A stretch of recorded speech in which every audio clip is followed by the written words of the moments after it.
Welcome to this week's edition of Outdoors Online, a weekly webcast produced by the North Dakota Game and Fish Department. I'm your host, Tom Jensen. Deer applications are available. People are working out their strategies to give them the best odds to get drawn this year. My guest is Jeb Williams. Jeb is, of course, the Wildlife Division Chief at Game and Fish. We're going to talk about the deer lottery this year. Jeb, I'm sure most people know by now we're giving out a few more licenses this year. Yeah, close to 6,000 total license in addition to last year, Tom, which is a good thing. I think from a morale standpoint, it's a good thing for people that want that opportunity out in the field. We know as a department that it's a big deal to people in North Dakota when it comes to deer hunting, and so seeing more people being able to participate in that treasured time is a really good thing. It's just nice to see that trend going up instead of. That's another issue, is that, you know, for the first time in 8 years now we're going in a positive direction, and that's a nice feeling to be able to see those licenses actually go in a positive direction rather than having continue to make cuts to try to stabilize that population to get it going in the right direction. Sure seems like we see more deer on the landscape, at least anecdotally, people that are traveling and seeing them in the field. What are your surveys actually showing? Well, for last year and this year, Tom, for our white-tailed deer, our winters were so mild that we were not able to do any aerial surveys, and so we have to have snow.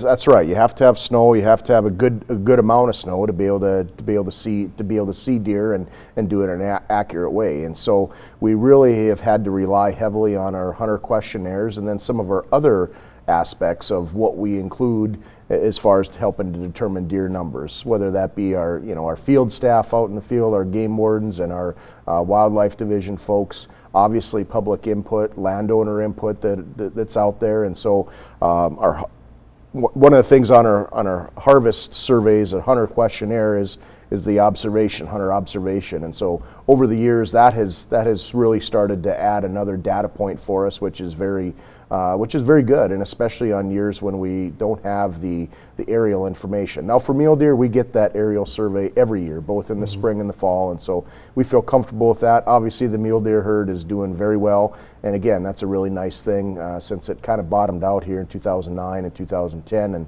it's really been making a nice comeback. Are there areas that are showing larger gains than others?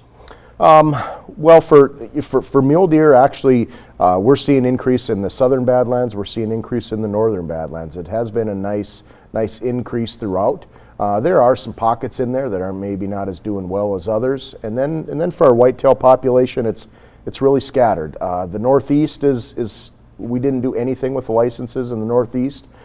Kept those the way they are. It's maybe been a little slower recovery up there, but that's a part of the state that does get a little bit more winter, even when the rest of the state doesn't get anything, and so I think it can maybe be attributed to that a little bit as well. How long does it generally take, Jeb, for the deer herd to replenish itself, weather permitting, of course? Well, that's the million-dollar question. I mean, there's a lot of variables that play into that. Like you said, weather being a main one, and habitat, a lot of our research in North Dakota shows that winter weather is one of the main drivers and factors as far as deer populations go, and then habitat conditions, no doubt. In the state right now with our whitetail deer. The landscape just can't support as many white-tailed deer as it once did. Say in 2005, 2006, approximately 10 years ago, when we had record numbers of licenses. The landscape just isn't able to support that many deer. You mentioned mule deer have had some nice increases. What do you attribute that to?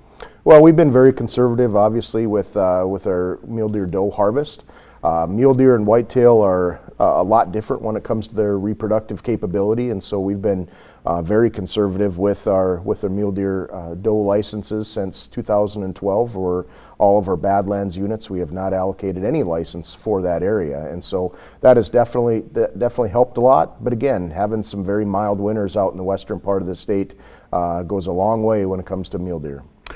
Even though we did increase license numbers, as you mentioned, by almost 6,000, there are still some units in the state where people might not get drawn, and these are people that are used to getting drawn for a buck tag every year, but they might not get drawn for anything, much less a buck tag.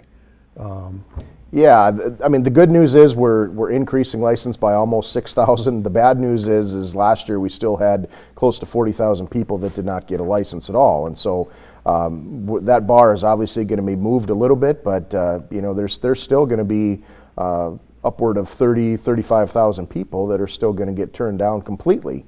We know there's still a lot of interest in the deer lottery out there with the number of applicants that we receive annually. And so there's no doubt that people, if they're interested in just participating in the deer hunt, there are some things they can do to increase their odds. And number one is applying for a doe license, for an antlerless license. That's a big thing. And we know the majority of people in North Dakota, of course, would like to have a buck tag in their pocket, but that's not realistic.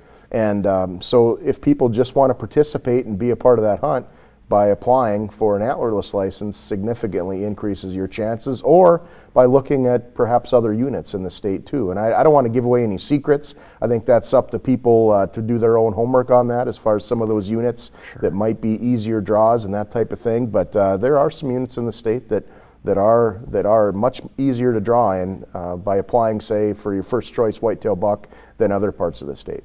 You mentioned lottery applications are available now.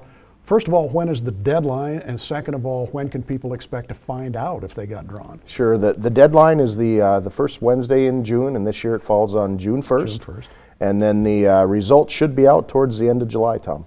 All right, so everybody just keep their fingers crossed and hope for the best. Thanks, Jeb. There will be more deer licenses available this year than last.